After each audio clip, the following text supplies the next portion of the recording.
Hello, this is Joey Mitchell, and we are back with another episode of the Libertarian Uncensored podcast, going over all the posts on the Libertarian Uncensored subreddit.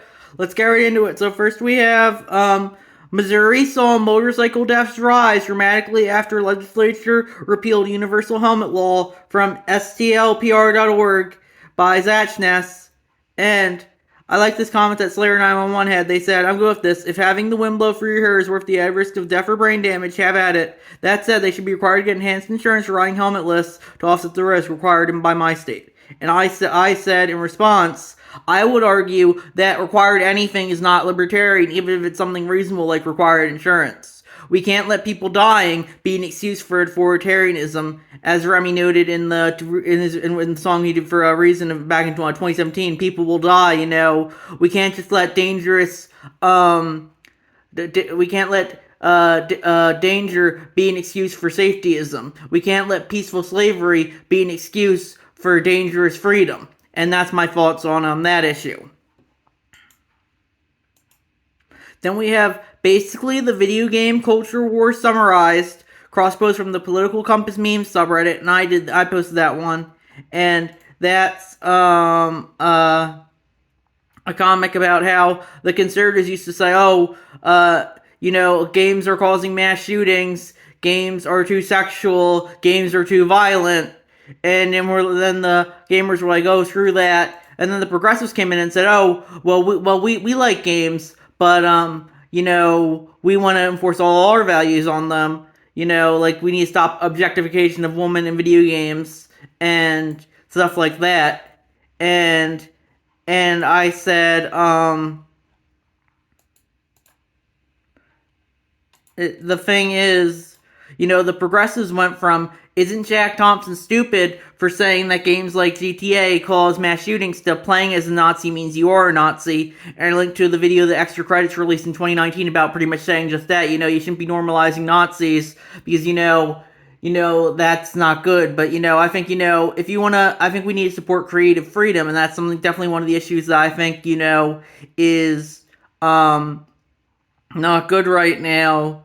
Increasingly people are forced to obey all the new creative rules, or else they risk getting canceled by the woke mob, and that's not something I think is very libertarian.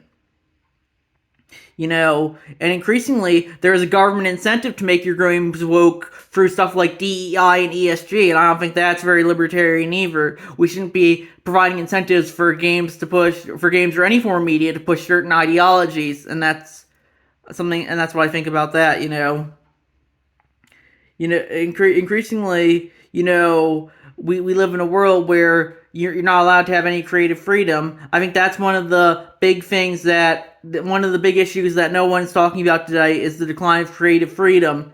And that's why, increasingly you can't have anything that's seen as offensive or, and it all has to be diverse. And I think that's why, we need to get rid of that. We need to let people make whatever they want to and not force these cultural standards on them like we're doing currently. And yeah, that's my thoughts on that issue. Then we have Biden sends U.S. forces to protect Israel's borders for first time ever from Reason. And I posted that. And I said, seems like Biden cares more about Israel's border than the U.S.'s border. I personally, I'm kind of for open borders. At the very least, more individual borders than forced collectivist borders. But with that being said, it just goes to show you that Israel's really the one running the show in regards to U.S. foreign policy, not the other way around, I would say.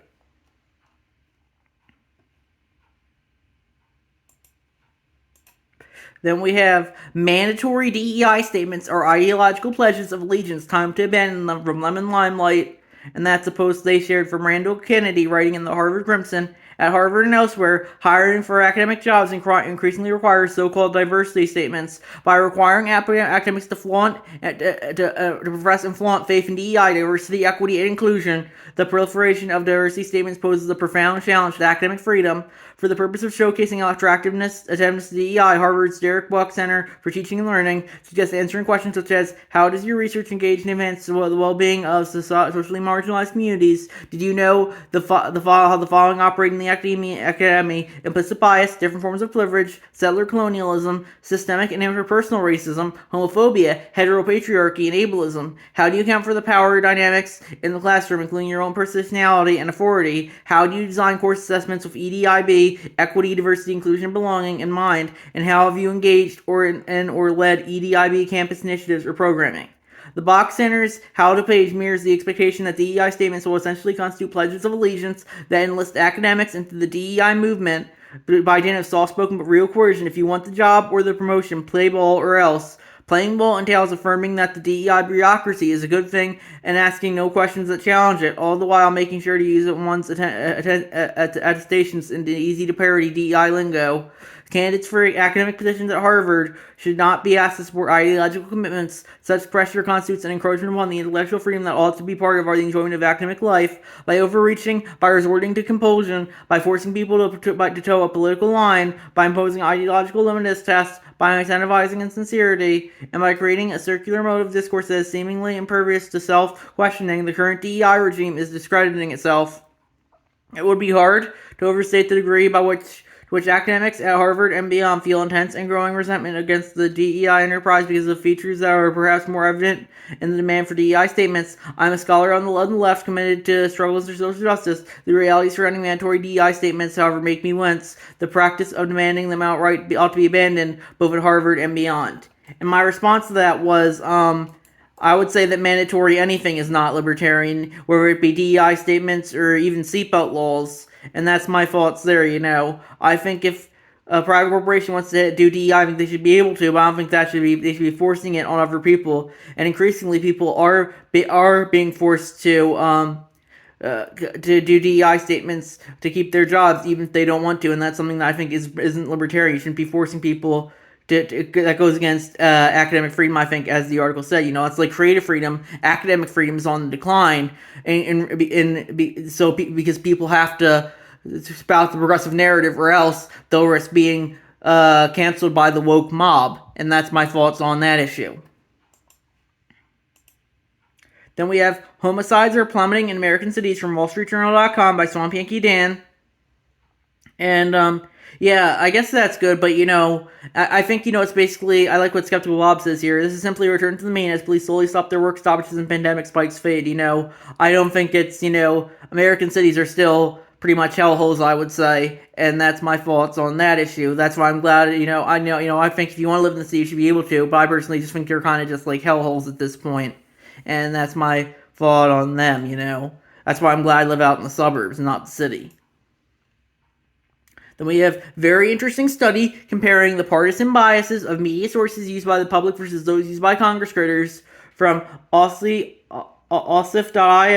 from Tom Fertan.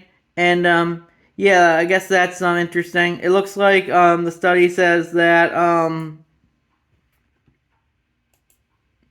the GOP is more partisan in their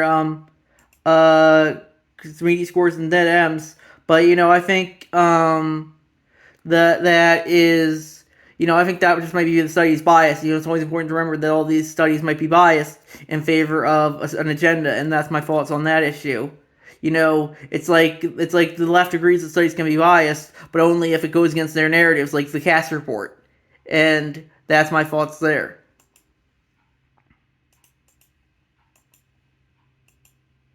Then we have The Government Wouldn't Do That, 1984 edit from Aquarius145 on YouTube, and I posted that, and I said, trusting the government is one of the stupidest things you can do.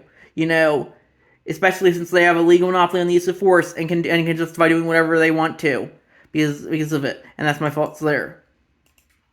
And we have Supreme Court says screw your freedom of assembly, cops can sue protesters from apnews.com, and I said, I personally think anyone should be able to sue anyone for any reason. With that being said, a lot of people who would be against this ruling seem to be against freedom of assembly during the COVID-19 pandemic, and also loved the cops when they were against the January 6 rioters. And that's my thoughts on that issue. And we have, on this day at 7:22 a.m., President Abraham Lincoln died, but his tyranny still lives on. And that's from Donnie on Twitter, and I posted that. And I said,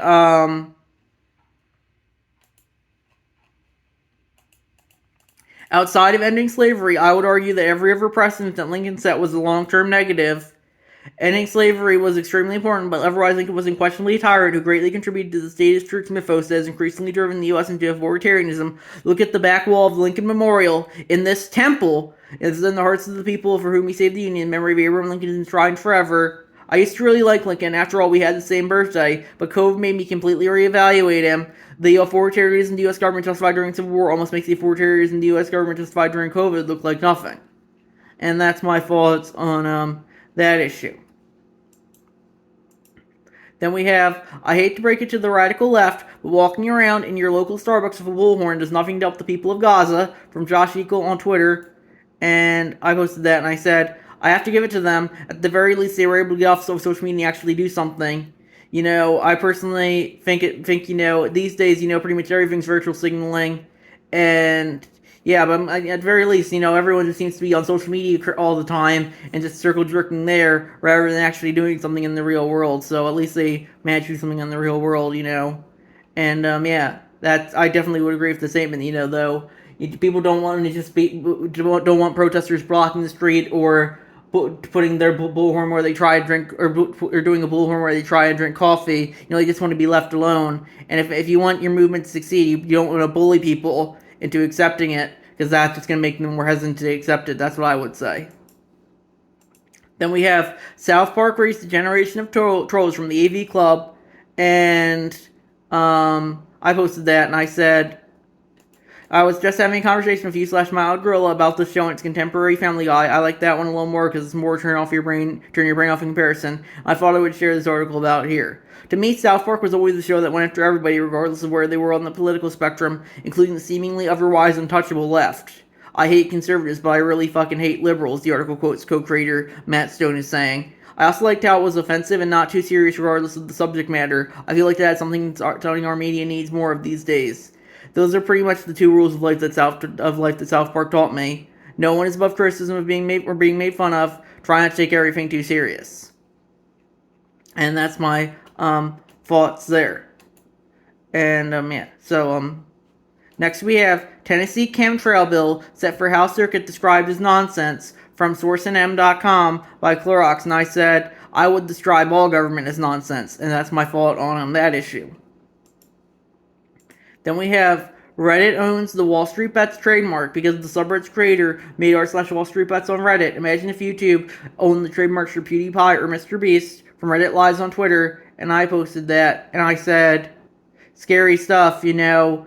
No one pretty much reads TOS to anything, and I think that's why, you know, increasingly we see the corporate authoritarian like this saying, oh, we own trademarks, and I don't think that's very libertarian. I think the people should own trademarks, not the big corporations like big tech companies like Reddit, and that's my thoughts on that issue. Then we have thoughts on flag burning. I posted this a while ago on another subreddit on live recent events. I thought I would share it here again here. And the live recent events, I linked to the story about on TikTok that Libs of TikTok posted about how that there were where was pro-Palestine protesters burning the American flag in New York. I said, you know, as long as it's your property, I think you should be allowed to burn any flag. I do any flag. I know a few liberals who are for flag burning told it's the pride flag that is the one being burned. And that's my thoughts on that issue. You know, so I think you should be able to do whatever you want with your own property. And yeah, you know, one of the counter arguments in the tweet was that, oh, what about the for guy who did the burnout on the pride flag? And I said that the difference there is that's not his property. You know, I personally don't think we should be having ideological flags on our streets, but ultimately that's not his property. I think, you know, we should. That's why I think, you know, we shouldn't be having the government put ideological flags or on their streets or fly them from buildings. That's my thoughts on that issue. And we have poll, is voting a right? And I posted that, and I said, been a while since I last posted a poll. Anyways, I voted no because I don't believe anything that requires labor of others is a right. Since elections require the labor of many different people to function, they nor voting are rights. And that's my thoughts on that issue. So it's currently there's 11 votes, 9 votes for yes, 2 votes for no, and I also added no. It's the U.S. government doesn't let children vote if they are citizens. So from CL563 said, I voted yes, but maybe it's not. And the U.S. is for citizens, but rights are usually aren't just for citizens, so I'm a little uncertain. And I said, no, it's not. The U.S. government doesn't let children vote if they are citizens, and it also doesn't let some criminals vote, and can also take away voting status if a person is deemed incompetent, again, regardless of their citizenship status. And that's my thoughts on that issue. Then we have study finds 96% of private land is vulnerable to warrantless searches from Lemon Limelight, and that's across from the Civil Liberties subreddit. And I said, I would argue that 100% of private land is vulnerable to warrantless searches. The government has a legal monopoly on force to justify whatever they want to.